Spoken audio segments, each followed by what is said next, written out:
Okay, I've just finished watching the men's 10,000 meter final, and what an upset it was, with France's Jimmy Gressier taking a huge surprise victory. Jimmy's gonna get it! Jimmy Gressier is the world champion! I will also be covering the casualties of the men's 1500 meter, which saw big names like Azzedine Habs, Faniel Koch, and of course, Jakob Ingebrigtsen crash out before the semi-finals. And finally, we will be discussing Grant Fisher's terrible race today and his chances for the 5000 meter. I actually don't think his tactics were too bad today, but I think he has a major flaw with his athlete profile that may plague him for the rest of his career. But back to the 10K, Jimmy Gressier took the gold and Yomif Kejelcha and Andreas Almgren took the silver and bronze, leaving the Americans and Aragawi completely shut out of the podium. In fact, Nico Young and Grant Fisher finished 5th and 8th respectively, and just did not have the turn of pace in the last 200 meters. Because of the grueling nature of a track 10,000 meter, and the fact that the conditions in Tokyo were brutally hot and humid, it was naturally going to be a very tactical race. And it ended up being super slow, with the athletes barely going faster than 3-minute K pace. That's 30-minute 10K pace. They essentially just ran the laps down and down with the occasional minor surge from a random athlete. In the last third of the race though, Andreas Almgren, the European 5000 meter record holder, took the front, but really didn't put on any significant surge. This seemed more like a positional move by him, because if he was really feeling good, I think he would have tried to put the pressure on and grind out that last mile. With about 500 meters to go, he ceded the lead as everyone jostled for position with the final kick.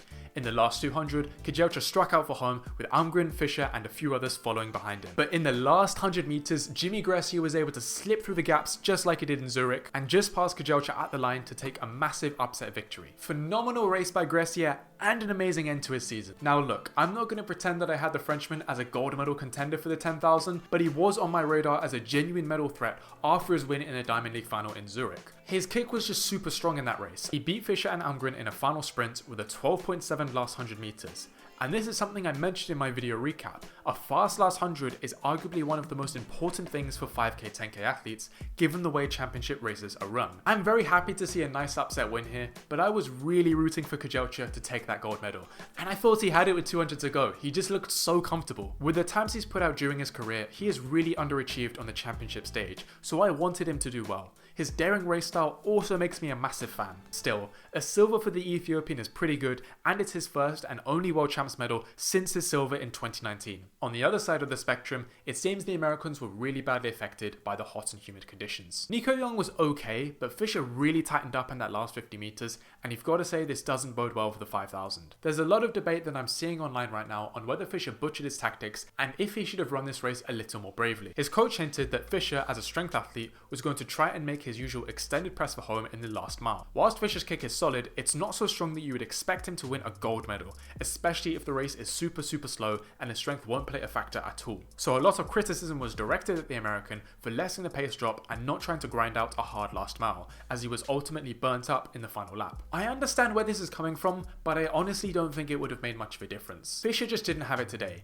Yes, his kick isn't the best of the field, but he shouldn't be finishing 8th place. I think the conditions just really got to him, and other athletes like Kejelcha were just not as affected by it. I don't see much changing if he had tried to grind out the last lap. If anything, he could have faded really badly and finished in the bottom half of the field. With all that being said, I do think this race is indicative of a major flaw within Grant Fisher's athlete profile. And to be honest, I'm not sure if there's any way he can really solve it. The problem he is going to face in the 5k is that there isn't a direct route to victory for him. The American's biggest weakness in all of his races is that he's almost too well rounded for most of the events he's in. He's a jack of trades, master of none. And what this means is, in a tactical race, which is very likely given the conditions and nature of championship racing, he doesn't have the kick to hang with the top runners. Cole Hocker, Nico Young, and even Niels Laros could have a shot at beating him, as long as the race is slow enough. And yes, Fisher does have great strength, but it's not so dominant to be able to lead a 5,000 meter and really put the hurt on his opponents, who will be able to draft behind him. Maybe if he turned up in that indoor world record shape he was in last year, but it seems pretty clear that he's not looked the same since. Just like in the 10,000, I really don't think a Fisher extended press is going to put the hurt enough on the likes of Cole Hocker and Nico Young. So he can't win a tactical race, and he can't really outstrength his competition,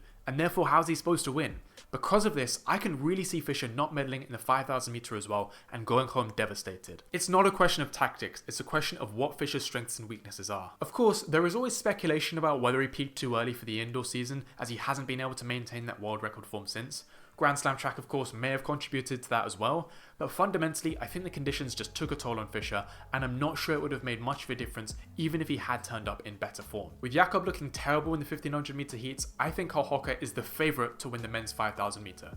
Nico Young is up there as well, but the 10,000 didn't inspire confidence in me. The 5k is unlikely to be fast, and I would assume that Hocker has at least low 1250 form given his aggressive championship peak and the fact he has a PB of 1257. We saw at USA's how fast he can close in a tactical race, so it really does seem like he's going in as a strong favourite. Laros of course does have fast leg speed as well, but his personal best is only 13:10, and therefore he might not have the same energy at the end of the race that Hocker will. And let's talk about those 1500 meter heats, which had some serious casualties to say the least. Habs, Myers, Koech, Ingebrigtsen all failed to make the semi-finals. First of all, I want to say that Habs not making it out of the heats is much more consequential than we think, because he was likely to be the sacrificial lamb that would push the pace in the final. With him and Ingebrigtsen now gone, there isn't really the natural frontrunner that we were expecting. Yes, Timothy Cheruiyot is hopefully going to make the final, but I don't see him leading the race in such a stacked field. Prior to the heats, I wasn't expecting the final to be super fast. I was thinking a 3:29 race that was really decided by a final last 100, which is why so many people were backing Laros to take the W. But I can see a scenario where we're treated to a traditional 1500 meter, which is actually won in like a 3:32 or 3:33. All the big players are strong kickers and will be backing their speed in the final 100, so they won't really want to be pushing the pace to let their competitors draft and kick off them. I'm not saying it's a given, but I wouldn't be surprised if it were the case. I actually think a low to mid 3:30 race would really suit Josh Kerr because his Grand Slam record speaks for itself. It will be interesting to see how Niels Laros would handle such a race. Yes, of course, physically he would be suited to it, but I'd like to see how he handles his positioning in a really crowded field. He benefited somewhat in the Diamond Leagues from just being a bit fitter than everyone else, and the fields were still relatively strung out with 200 meters to go. So do his race tactics and positioning hold up when there are 7 or 8 people in the final 200 meters? I think he'll handle himself well, but it is a small unknown that could have a big impact come finals day. The good news for me at least is that my 3 medal picks of Kerr, Laros and Hocker,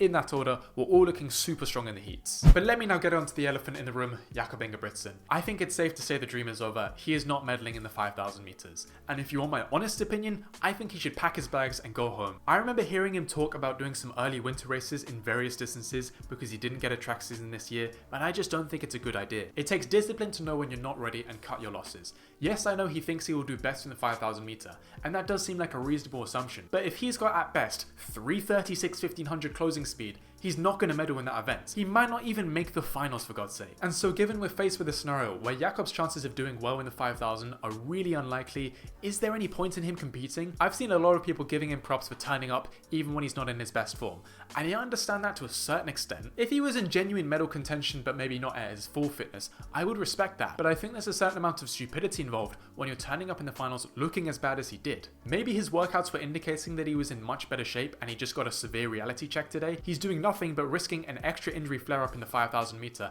and demoralizing himself personally. What I personally think he needs to do is go home, pack his bags, disconnect himself from running a bit and just focus on coming back with a vengeance in the next season. Don't try and jumpstart your indoor season super early, make sure that Achilles is fully healed. Hopefully this injury doesn't signal the end of his 1500 career. I don't mean that in the literal sense, but more an end to his reign at the top. He's been training for many years, so it's possible the body is starting to crack under the pressure a bit, and a transition to the 5k can help ease that. The 1500 just isn't the same without him, so I do hope I'm wrong. But at this point, I think he just needs to cut his losses and focus on recovery. With that said, thank you very much for watching the video. Let me know your thoughts on all of this in the comment section below. Have your 1500 meter predictions changed at all? And I'll see you in the next one. Happy training.